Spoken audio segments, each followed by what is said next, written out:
Knox, what do you want to talk about in the show tonight? A lot of hot takes, so let's just drop one. C9 is going to be the only one making it to semis because of their innovation, like Hecarim Top, the Zillion Kindred. And you can't really plan for that in a best of one. You can in a best of five, so I think they'll make semis. I don't think they'll win it. Let's say, semis. Are you trolling us, dude? It's okay. Like if you got on the show and like, you're just like, hey, I made it on air, like thing, it's gonna be really funny. We're trolling, Mark and Kelby and Travis. Let's see how they take it. That's fine. You got us. No, Knox is making the reason behind that is because I think, like, don't get me wrong, I think Doublelift is an amazing player, but I think overall, like Team Liquid, they're too one style, and I think too many teams can beat them at their one style, where it's get Doublelift fed and protect them. I think a lot of the teams can beat them at their own style and take advantage of mid and top. I think Smithy's actually going to do really well and just be consistent. And then, as has been said with the 100 Thief hate chat, too slow. So unless they step that up and someday just goes God mode. Kind of cutting out a little bit. But how does Cloud9 make it out of their group? I think they're going to have like some surprise picks and kind of cheese their way out. Who doesn't cheese their way out of an RNG Gen.G group? It sounds very intimidating. Who doesn't make it, Gen.G or RNG? I'm going to go RNG. RNG doesn't make it. Woo! Let's go! All right. Yeah, I mean, that was kind of a 50-50. But... And then, so wait, are they getting first in the group, or are they going to get second and then beat a 1 seed from another group? And then beat a 1 seed. Okay, so they are beating they're making it into the group B. They're beating RNG through their next level cheese after getting 3-0'd by TL in the final. And then they are beating the 1 seed from another group in the quarterfinals to make it to semis. And that's only dependent on, like, Blabber continues what he did in Gauntlet and not what he did against TSM. So it's all based on Blabber. You're betting big on Blabber. Yeah, the 18-year-old rookie, no pressure or anything. You would have been able to, like, get me excited if you said, like, I think some funny shit's going to happen in Gauntlet and somehow C9 won't get into Group B. You mean play-ins? Play-ins, right. Make it Group B, but that's kind of, I think, the most likely. If they don't, that's awesome. Like, they could kind of purposely lose. I don't know if that's a thing they would even think about. Knox, what do you think is the likelihood of your scenario arising? 30%. 30%. 30%. Basically a 1 in 3 shot. How much C9 merch do you own? Yeah, dude. They have Immortals. You've got Immortals? Got old Immortals merch. All right, you don't believe it? Okay, sorry. Go ahead. I will agree with some of the stuff Knox is saying. Like, they have the weirdest play style, and like they'll pull out new shit more so than any other team. Like 100 Thieves and TL are super like, this is how we play the game, yada yada yada. Yeah, they're good, and that's not really great for surprising people in a best of one. Like Team Liquid's basically going to be like like a stat check boss. Like if they can beat whoever comes out and mad and they don't choke, they should be fine. C9 is the team that can actually like pull upsets against teams better than them. And 100 Thieves and TL, I don't really think can that often, but like, sure, yeah. I don't think Group B, you have to pull off crazy ass upsets, not just like once and then you can beat a bunch of teams underneath you. Like there is no one underneath you coming in. There's no free wins for C9 in Group B. Yeah. TL might get some free wins, or 100 Thieves might get some free wins depending on who shows up. So like that's where you lose me. Not that like C9. I would say C9 might be the best chance of upsetting someone of all the North American teams in a best of one. Sure. But to do it over 6 games, it's just, no. Knox, how do you think Knox going to really prepare for them? Because kind of how can you, especially when you don't know the roster? I don't think they need to. Right, like. Knox, how do you think the Uzi and Sneaky matchup is going to go? That depends on Zazel completely. Can kind of keep it even, then certainly, like, as long as they don't just feed their ass off. Well, I agree as long as they don't. Mark, we need to start keeping callers accountable, man. Mark, we need to log calls and opinions. Mark, Knox puts it at 30%. What do you put this scenario at? What's your percentage on it? Didn't I say earlier that like C9 getting out of groups was one of the craziest things we had said on the night? Yeah. So they're getting out, RNG's not going, and C9's getting out in the first seed. Well, so like forgetting all the stipulations like first seed in this team, I mean, just C9 getting out at all to me is like 1% or lower. Probably lower. Can I ask you a hypothetical, Mark? Sure. What do you think is more likely? C9 making semis or TL making finals? C9 making semis. Because if C9 can get out of the group, they're probably good enough to beat a lot of other 1 seeds. Yeah, but that's like this is like the whole clutch making waves at Worlds thing. Like they have to make it to Worlds to make waves. Right. Well, I just don't think. Which is a big if. Yeah, I don't see a North American team making finals at all. Well, yeah. I don't see C9 making semis. Well, like I can see a world where like crazy shit happens and somehow C9 gets a free ride in quarters. Yeah. But then when you get to semis, like you're legitimately always going up against such a monstrous team in semis. Yeah. And I'm asking you to evaluate decimal points here. They're winning semis at all. They'll probably get stomped. This is so interesting because you think that they're good enough to make it out of the group and beat a 1 seed, which means like that they're just good. Right. Like and then they get stomped at semis? Why stop at semis? Yeah, I wouldn't stop can do that. Like, if they can beat RNG. I think the semis draw is going to be like just absolute destroying them. But they would have gone through 3 top teams. Well, to be fair to Knox, he did say that they would do well because they're hard to plan for in a best of 1. So maybe he starts losing faith in the best of 5. But I don't know, dude. Just the pressure on Blabber and Zazel and even Licorice. Like everyone, I think even me is forgetting Licorice is still a rookie. Like these guys have never really played on the big stage until finals this year. You're talking yourself out of. I know. Now he's talking his way out of it. Man everything before this is fine, but he's like, well, they are rookies. So Travis, what do you think are the odds of this happening? Are you willing to take a definitive stance? Well, listen, Kelby, let me tell you. Peter, he said, the odds of us making, I think, finals or semifinals, just something like that. He said in the interview that I did with him after he won semifinals, he said it would be a miracle. But you know what he said after that, Kelby? He said, but it's Worlds. Miracles happen at Worlds. And so that's what I'm saying. Anything could happen. Knox's supposition here, it's fine. By the way, I just want to say... miracles happen at Worlds, by the way? I do. Well, what about TPA? I do want to say, by the way, that this is why this show is the best.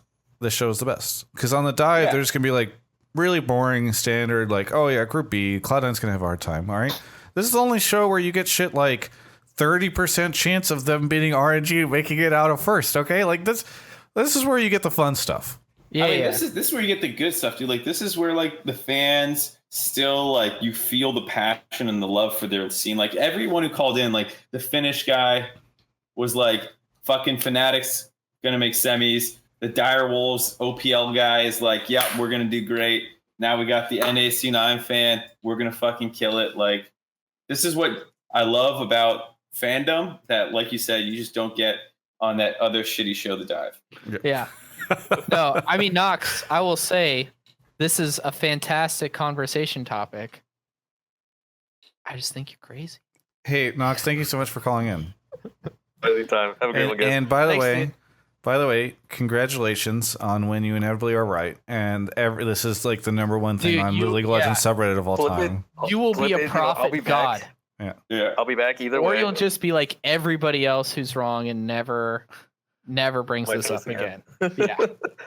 Thanks, dude. Now clip it. I'll be back and show like the disappointed and the hurt feelings and everything. Yeah. All right. I'll catch you later. What do you want to talk about on the show tonight, man?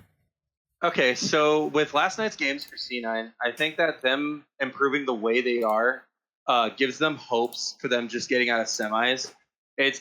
But in my opinion, it's just not like or semis. Well, semis and quarters. I just think that I don't think they're going to get far enough to actually win worlds. I like that. By the way, sorry, I like that in this pitch you've already moved them past quarters. Yeah, You're like, I mean, they're on their way to finals. yeah, that sounds about right.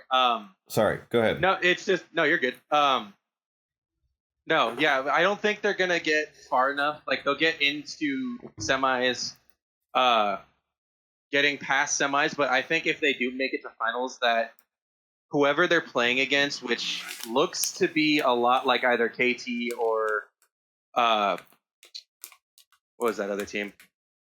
Well, primarily KT. I feel like they're the ones that are going to go towards finals.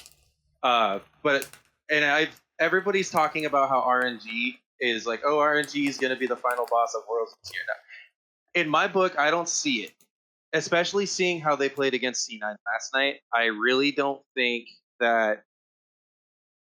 Assuming how the draft goes, I don't think they will be able to do good against it, especially if it ends up being C9 versus RNG, or C9 versus KT. If KT specifically ends up in finals with C9, if Licorice pulls out like a Lysandra or a Hecarim, I think that'll throw him off, and it'll basically just be like, whoa, what the hell are we going to do about this? So a couple things to hop in here on, and I guess I'll work backwards. KT versus C9 in the finals. Let's talk about that when it gets there, and I doubt KT would be surprised by a Hecarim or Lysandra, two things that Licorice has been playing a fair amount. RNG is the interesting one for me. Like, if they're still tournament favorites after last night, it's tough for me to say, and I'd love to hear what Raz thinks, but I was actually not very impressed with their win over C9. Like, they picked 3 winning lanes, essentially, in, like, a really aggressive early game team comp, and could not actually blow open the early game versus C9, who were playing very well, to be fair. But then, like, you know, Kelby was saying that C9's team fighting wasn't clean. I think it's more like RNG is arguably the best team fighting team in the world, and like C9 had a better comp and couldn't actually close the game out because RNG was playing super well. Xiaohu's stuns were disgusting, and I felt very confident in RNG's team fighting still, but the fact that they didn't have what should have felt like to me like that extra gear that they kick up to and like stomp when MLXG is in. Like, MLXG came in, he was supposed to stomp, and he didn't fucking do it. He did against Genji, but like Genji was a wet rag at that point. So I don't know if I still consider our RNG tournament favorites. I thought MLXG looked super bad against C9. Like, he was the worst player on their team in that game. Like, he had some really questionable Nocturne play. Like, I felt like Sven had a much better presence on the map playing Nocturne when he was doing it than MLXG did. But I think that, like I said, what I saw from C9 last night was, let's be fair, form that they haven't shown in a really long time, and credit to them because they did an awesome job. If they keep playing like that, and they have something other than, like, if they can win without Shen and Nock and Hecarim and, like, you know, like a really good like initiator, like roaming top for Licorice, then I believe. But if that's their only style in draft, and like RNG showed us how to beat it last night in drafting, then I'm concerned for them. One thing I gotta. Oh yeah, go on. No, you're good. Okay. Because like, first and foremost, let's just put out the first thing. Let's think about quarterfinals first before we go to the finals itself. We haven't actually had a best of 5 just yet for Cloud9. We saw them going up against RNG, and RNG, sure, great team fighting team, but like, they had 1 damage in that composition in the game in which Cloud9 won, where ordinarily RNG this year have found strength in finding multiple carries throughout, like Xiaohu. I already talked about Karsa, but obviously they can swap between both Karsa and MLXG depending on how risky they want to play that dice. And Letme has had a great performance during the year. So like, if you've ever just limit yourself that much against a Sivir comp too, where Sivir not only will get shoved and have a free laning phase, but then if she's dealing with a bunch of meatheads, like, that she can ricochet pretty easily, and that makes it easier for Cloud9 in that. What I'm essentially saying is, we need a best of 5. when NA gets thrown into a quarterfinals, we need a best of 5 for them to actually go through. That being said, the first point about RNG, whether they're tournament favorites anymore, that's a real question I have now. I think RNG finding weakness in a best of 1 setting is definitely telling. We need to see them in a best of 5, but it does put some more focus on KT, Invictus Gaming, and how they're going to be playing it out before the quarterfinals. The quarterfinals are an entirely different beast that really tests you on your adaptation skills. Then Cloud9 showcased that they had a really good strategy, one go ahead, and now they need to show that they can consistently find something to lean back on. Yeah. Because remember, Cloud9 versus Gambit was some shit. That wasn't easy for them. That was not easy.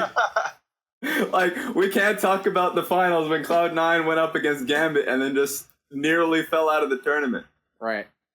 Wouldn't it be funny if after all this gap is closing conversation and I don't know about Korea, KT just clean walks into the finals and then takes it?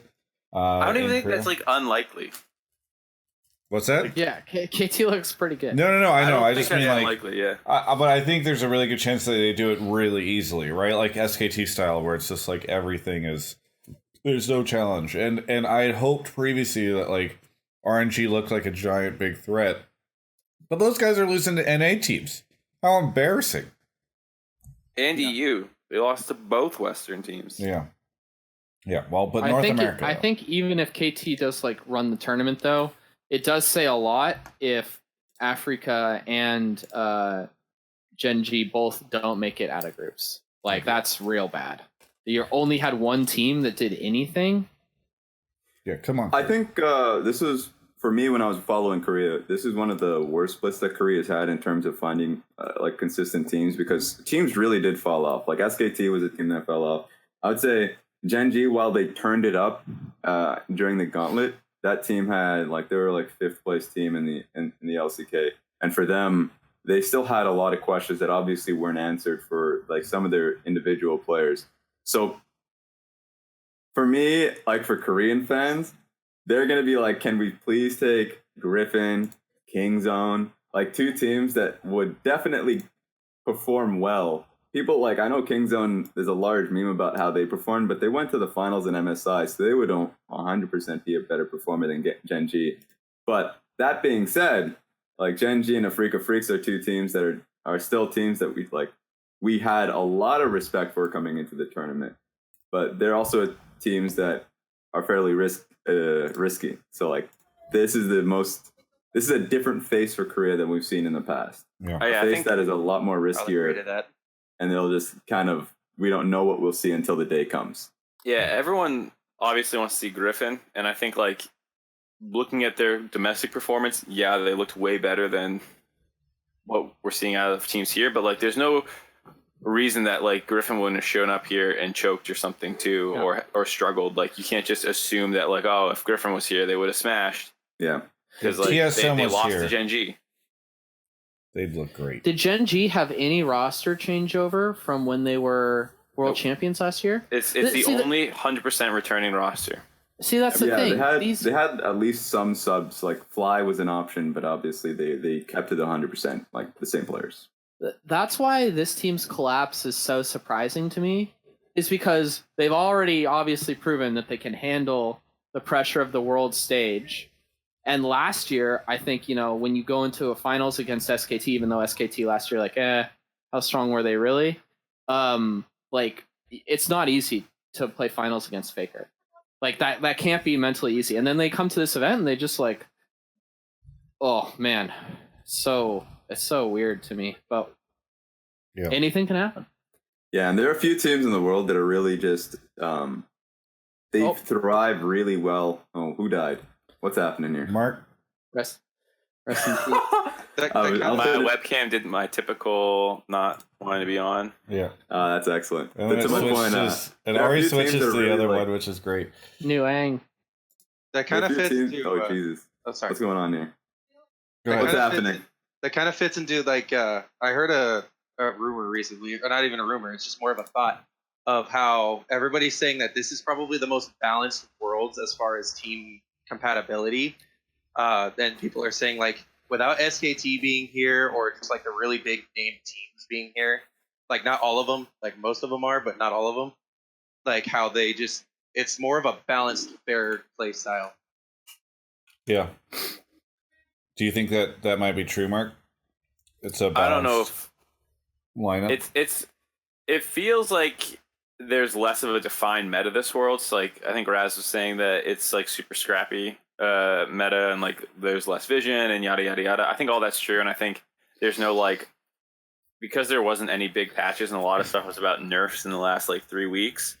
I mean, maybe they didn't get to Urgot quite like they should have, but there's no like overwhelming item in the meta that you're like, build this item, Ardent Sensor, or like, hey, look at all these bullshit buffs that just came into Juggernauts. And so as a result, they've done a good job of like tuning it so most lanes can pick carries and you can play through that lane.